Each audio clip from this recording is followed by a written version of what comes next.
Welcome to Urmila's kitchen. Friends, आपण आज सकाळचा नाश्ता किंवा संध्याकाळच्या नाश्त्यासाठी एक असा पदार्थ बनवणार आहोत ज्याने तुमची भूकही कमी होईल आणि पोटभर तुम्हाला खायला मिळेल. खमंग असा पदार्थ आपण आज तयार करणार आहोत. चला तर तुम्हाला मी साहित्य सांगते. इथे बघा 2 वाटी मी पोहे घेतलेले आहेत. आपण जे कांदा पोहे बनवतो त्याचे पोहे घेतले 2 वाटी. इथे मी 3 चमचे आपले जो साधा चमचा असतो आपला नेहमीचा पोहे खाण्याचा, त्यांनी 3 चमचे बेसन घेतलेलं आहे. 1 मोठा चमचा इथं रवा घेतलेला आहे, बारीक रवा. 4 बटाटे इथं साल काढून घेतलेले कच्चे बटाटे आहेत, ते त्याची साल काढून घेतलेली आहे.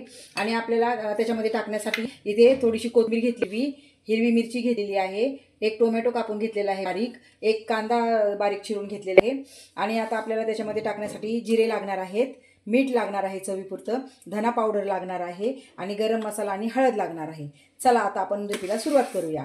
प्रथम आता आपण 2 ते 3 पाण्याने स्वच्छ धुवून घेतलेले आहेत. हे बघा असे एकदम कोरडे केलेले आहेत धुवून. आता ह्याला आपण 5 ते 6 मिनिटे असंच ठेवणार आहोत. तोपर्यंत आपण इथे हा कच्चा बटाटा आहे ना, तो ह्या छोट्या किसणीने आपण किसून घेणार आहोत. चला चांगला किसून घेऊया आपण. तुमच्याकडे मोठी किसणी असेल तर त्याने पण किसली तरी चालते. मी इथे छोट्या किसणीने किसून घेत आहे. आता आपण ही 4ही बटाटे आपण किसून घेणार आहोत. आपण आता हा असा बारीक किसून घेतलेला बटाटा आहे. आता त्याच्यामध्ये आपण पाणी टाकून आता ह्याच्यात पाणी टाकलेलं आहे आणि आपण आता ह्याचं पूर्ण स्टार्च बटाट्याचं काढून आपण ह्याचं पाणी पूर्ण काढून घेणार आहोत. चला हे बघा, आपण असं मस्त ह्यातलं स्टार्च काढले बटाट्यातलं आणि असं मोकळा मोकळा किस केलेला आहे. आपण आता हे भिजवलेले जे पोहे होते याच्यामध्ये आपण हा बटाटा ॲड करणार आहोत. आणि त्याच्यानंतर आपण आता याच्यामध्ये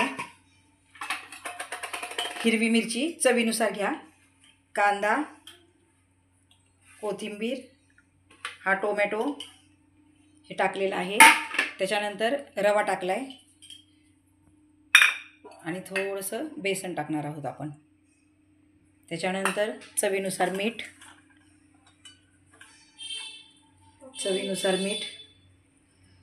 थोडेसे जिरे, हळद आणि धना पावडर टाकलेली आहे. तुम्ही तुमच्या आवडीनुसार कुठल्या पालेभाज्या किंवा आपल्या फळभाज्या पण तुम्ही घेऊ शकता. समजा सिमला मिरची, गाजर, कोबी या तुम्ही भाज्या घेऊ शकता तुमच्या आवडीनुसार.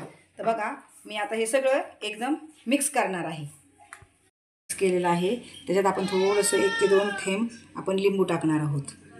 लिंबाने जरा चव चांगली येते. तुम्ही आमचूर पावडर किंवा चाट मसाला पण टाकू शकता. आणि थोडंसं पाणी घेऊन आपण ह्याला असं मळणार आहोत. जास्त घट्ट पण नाही आणि जास्त पातळही नाही. हे बघा असं मळून घ्यायचं, असा गोळा झाला पाहिजे. हे बघा असं.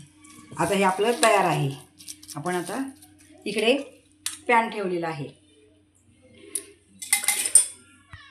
त्याच्यामध्ये असं तेल टाकणार आहोत. आपण जास्त तेल नाही टाकणार आहोत, शॅलो फ्राय करणार आहोत. मीडियम केलेली आहे. आणि हे बघा एवढे छोटे छोटे असे गोळे घ्यायचे आणि त्याचे आपण असे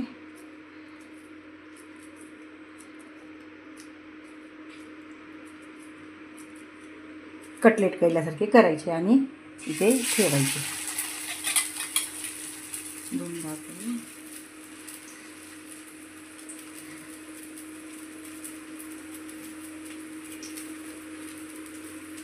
आता आपण असे करून घेऊया सगळे. आपण आता हे एका बाजूने पलटी करून घेऊया.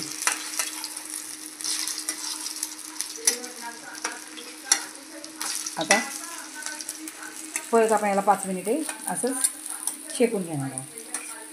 मस्त खमंग असे कुरकुरीत तयार झालेले आहेत. आपण आता प्लेटमध्ये काढून घेऊया.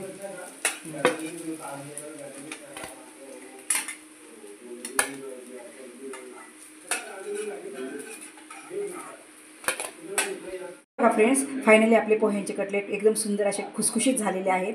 खाण्यासाठी तयार. तुम्ही हिरव्या चटणीबरोबर किंवा सॉसबरोबर सर्व करू शकता. बघा फ्रेंड्स, तुम्हाला जर हा व्हिडिओ आवडला असेल तर माझ्या चॅनलला नक्की तुम्ही लाईक आणि सबस्क्राईब करा, व्हिडिओ शेअर करा आणि भेटू नेक्स्ट व्हिडिओला. तोपर्यंत सगळ्यांनी आपापली काळजी घ्या. मस्त खा, स्वस्त राहा. Bye bye.